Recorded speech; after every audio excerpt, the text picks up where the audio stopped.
Hello friends. जहाँ 45 degree की गर्मी में हमारे सारे प्लांट्स बहुत ज़्यादा परेशान हैं, वहीं हमारा ये एक खूबसूरत सा पोर्टुलुका का प्लांट है जिसकी हम अलग अलग तरीके के शेप्स में टोपियारी भी बना सकते हैं और अपने ब्यूटीफुल गार्डन को और भी ज़्यादा ब्यूटीफुल बना सकते हैं। तो सिर्फ एक सिंपल से प्लांट से इतनी ब्यूटीफुल सी टोपियारी, सुंदर सुंदर टोपियारियाँ आज मैंने बनाई। आज की वीडियो में मैं आपको वही दिखाने वाली हूँ कि कैसे हम एक बहुत ही सिंपल से प्लांट से और बहुत ही सस्ता मिलने वाला पौधा और बहुत ही हार्डी पौधा, एक ऐसा पौधा जो फुल सनलाइट में बहुत ही खुश रहता है और जितनी भी गर्मी पड़े, जितनी भी तेज़ धूप पड़े, इसके फ्लावरिंग पे कोई असर नहीं पड़ता है। बहुत ही लो मेंटेनेंस होता है। आपको बहुत ज़्यादा इसके लिए फर्टिलाइज़र डालने की ज़रूरत नहीं, बहुत ज़्यादा इसको केयर करने की ज़रूरत नहीं और फूल इतने खूबसूरत कि हमारा गार्डन बहुत सुंदर सा भर जाता है। तो इसी फूलों की अगर हम बहुत सुंदर सुंदर टोपियारी बना करके लगाते हैं अपने गार्डन में, तो हमारे गार्डन का लुक भी बिल्कुल चेंज हो जाता है, वो भी बहुत ही सस्ते में, ज़ीरो बजट में। तो टोपियारी की प्रैक्टिस करने के लिए मुझे ये प्लांट सबसे ज़्यादा बेस्ट लगता है, हमारा पोर्टुलुका यानी कि मॉस रोज़ 4 AM का प्लांट। 9 to 4, इसको 9 to 4 भी बोलते हैं, पोर्टुलुका भी बोलते हैं, मॉस रोज़ भी बोलते हैं। तो टोपियारी बनाने के लिए मैंने सबसे पहले अपने सारे पोर्टुलुका प्लांट की जितनी भी लंबी डंडियाँ थी उन सब की कटिंग कर ली और कटिंग करने के बाद इसका एक जो दूसरा ज़रूरी काम था कि अपने कटिंग की लंबाई के हिसाब से मैंने इनको पोर्शंस में अलग अलग डिवाइड किया, क्योंकि एक टोपियारी नहीं, कई सारी टोपियारी बना रही हूँ। अगर हम कटिंग को लगाना ही चाहते हैं, कटिंग को मल्टीप्लाई ही करना चाहते हैं, तो उसको थोड़ा सा खूबसूरती के साथ अगर हम उसको शेप दे करके अलग अलग टोपियारी बना करके अपने गार्डन में लगाते हैं, तो हमारे गार्डन का लुक भी बहुत चेंज हो जाता है और हमारा जो ये प्लांट है टोपियारी में बेस्ट एक आइडिया भी रहता है टोपियारी बनाने के लिए। पहले डिज़ाइन के लिए मैंने कि ये बॉटल काटी और उस बॉटल में बहुत सारे बनाए छेद नीचे की तरफ में, और उसी छेद में ये जो हमारी कटिंग्स थी जिसको मैंने नीचे की साइड से बिल्कुल साफ़ कर लिया था।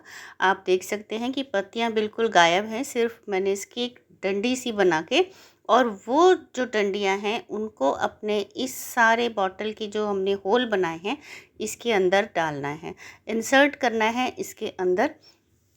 और ये हमारी जो टोपियारी बनेगी ना, आप जब इसको फाइनल लुक में देखेंगे तो ये बहुत ही खूबसूरत है। मतलब कि कटिंग तो लगाना है, कटिंग लगाने के लिए, कटिंग को मल्टीप्लाई करने के लिए टोपियारी बनाना एक बेस्ट ऑप्शन मुझे लगता है। मिट्टी कैसे बनानी है हमारी, जब तक मैं इसको इंसर्ट कर रही हूँ तब तक आपको एक मिट्टी का भी बता दूँ कि हमको जो है पोर्टुलुका की मिट्टी कैसे बनानी होती है। 40% इसमें हम गार्डन सॉइल रखेंगे, 40% इसमें रखेंगे कोकोपीट। कोकोपीट नहीं है तो आप रेत भी रख सकते हैं, और 20% इसमें डालेंगे हम कोई भी कंपोस्ट जो भी आपके पास हो, चाहे वर्मी कंपोस्ट हो, चाहे किचन वेस्ट कंपोस्ट हो, लीफ कंपोस्ट हो, जो भी कंपोस्ट हो वो आप इसके अंदर डालेंगे।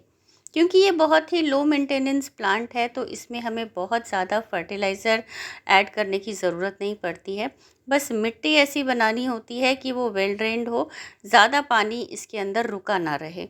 इतना सा हमारा इसका केयर टिप होता है मिट्टी बनाने का, और फुल सनलाइट में हमारा ये प्लांट रहता है, ये तो मैंने आपको पहले ही बताया था। टोपियारी बनाने के लिए हमें बेसिक चीज़ें चाहिए होती हैं, जैसे कि बहुत सारे प्लांट की कटिंग चाहिए होती है, उसके साथ हमको थोड़ा सा कोकोनट का फाइबर या मॉस ग्रास वगैरह चाहिए होती है। कुछ गमले आप जिसमें टोपियारी बनाएंगे, चाहे हैंगिंग बना रहे हैं तो हैंगिंग बास्केट, और बांधने के लिए थ्रेड। ये कुछ बेसिक चीज़ें होती हैं जिनसे हम टोपियारी बनाते हैं। तो चलिए आगे का काम शुरू करते हैं।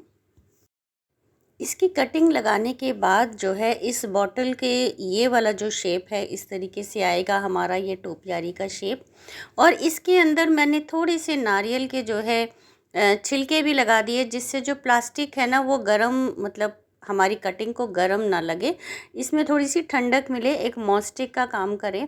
और उसके बाद इस बॉटल के अंदर हमने भर दी अपनी मिट्टी, जो हमने मिट्टी बनाई थी वो मिट्टी इस गार्डन सॉइल की जो हमने नॉर्मल अपने गमले के लिए मिट्टी बनाई थी, 40% गार्डन सॉइल, 40% इसमें कोकोपीट डाला है और 20% इसमें मैंने डाला है वर्मी कंपोस्ट।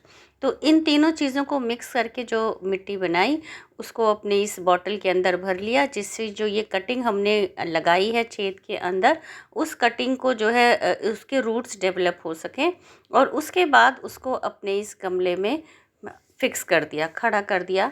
और बाकी जो जगह बचेगी इसको भी जो है मिट्टी से भर देंगे, पूरा का पूरा फुल कर देंगे। तो हमारा ये जो टोपियारी का जो लुक है वो इस तरीके से आएगा। नीचे से इसकी स्टिक्स जाएंगी और ऊपर तक आएंगी, तो एक ट्री का जो शेप होता है, एक सुंदर मोटे तने के साथ इस तरीके का एक ट्रेलिस और ट्री का जो शेप है वो मिक्स होके इसमें बनेगा। ये इस तरीके से भरने के बाद फिर इसमें आराम से हम डाल देंगे पानी, और हमारा ये एक टोपियारी का डिज़ाइन फ़िलहाल बन के रेडी है। जब तक ये सेट नहीं होता तब तक तो ये इसी तरीके से रेडी है। और अपने दूसरे डिज़ाइन के लिए ये मेरे किचन में, जैसा हम लोगों का अक्सर किचन में छलनियाँ टूट जाती हैं, तो ये मेरी एक छलनी का ही फ्रेम था, जिसको मैंने लगाया है अपनी एक नई दूसरी टोपियारी बनाने के लिए। सबसे पहले गमले में खाली छलनी को सेट कर लेंगे और उसमें जो है मिट्टी से उसको भर लेंगे, जिससे ये छलनी हमारी हिले डुले नहीं। और इसके बाद ये जो हमारी कटिंग्स थी कुछ लंबी लंबी, मैंने इसकी बनाई पहले चोटी, और एक चोटी का शेप बनाने के बाद दोनों साइड से हम कटिंग की, जो हमारी मिट्टी में कटिंग लगेगी और जो कटिंग का ऊपर वाला भाग था, यानी कि इसमें मैंने लंबी लंबी कटिंग को निकाली थी जो दो तरफ से इसमें जो है फिक्स हो जाए और बंध जाए। तो ये एक गोल रिंग का शेप बना रही थी मैं पोर्टुलुका के प्लांट का। जब ये गोल रिंग में ही फूल खिलेंगे तो ये देखने में बहुत ही खूबसूरत लगते हैं। तो बस वही डिज़ाइन मैंने इसमें प्लान किया था। कुछ बड़े बड़े जो कटिंग्स निकाली और उसको दोनों साइड से अपने गमले में फिक्स करने के बाद, और फिर उसको दोनों तरफ से उसको मैंने सेट करा है।